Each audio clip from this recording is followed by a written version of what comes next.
Good evening and thanks for joining us. I'm Daryl Green. World Purvis is off tonight. The two young South Memphis boys who raped a toddler faced a judge for sentencing today. And while they did not get jail time because of their ages, they were taken from their homes to undergo treatment. Fox 13's Marcus Hunter attended the sentencing. He joins us now in the studio with all the details. Marcus?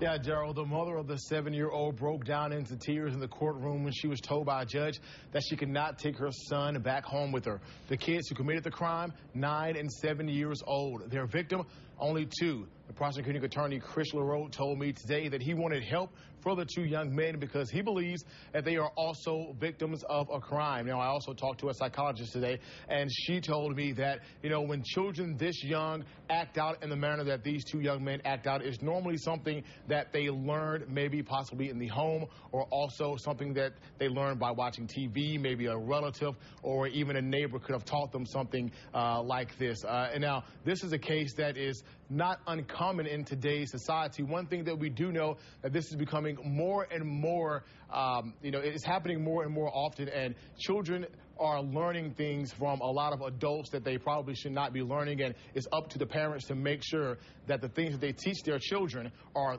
only the right things. Monday at juvenile court, 2 young boys, ages 9 and 7, were turned over by a judge to the Department of Children's Services after a trial last month determined they were both guilty of raping a 2-year-old girl. Judge Dan Michael removed the boys from their home because he said their behavior was not age appropriate. He also said the behavior may have been learned at home.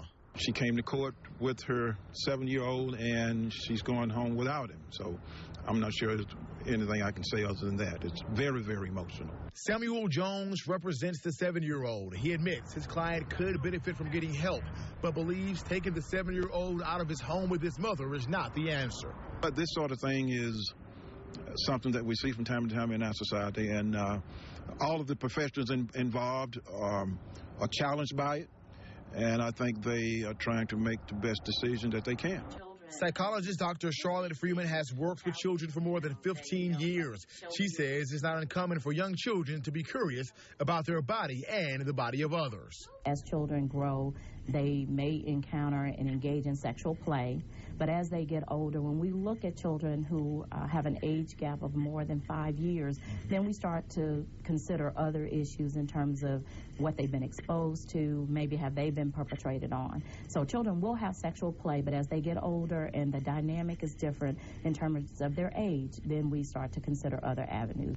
But she also says when it comes to the act of rape where penetration is involved, there is when it's a serious problem. That's when you really should be concerned, is when you see children who are inserting objects into other kids, when you see where there is, constant touching of other kids. That's when you should really be concerned. Freeman also told me today that because the victim was only 2 years old, it's unlikely that she will have any memory of the incident ever happening. Daryl? Marcus, I can only imagine that today was a traumatic event for everyone involved. But what about the 2 co-defendants? What were they like in the courtroom today? Yeah, both co-defendants were, they're 9 and 7, but they were a small 9 and 7, no more than 3 feet tall for either of the 2 co-defendants. In the courtroom, the 7-year-old, he was obviously afraid. Earlier on, he asked the bailiff if he can go back outside and be with his mother for a while, and she allowed him to do that. He went outside, stayed with his mother, came back in when it was time for the judge to give his ruling. But and after the judge gave his ruling, the 7-year-old cried just along with his mother. I can only imagine. Now, what are the options for all these families involved now?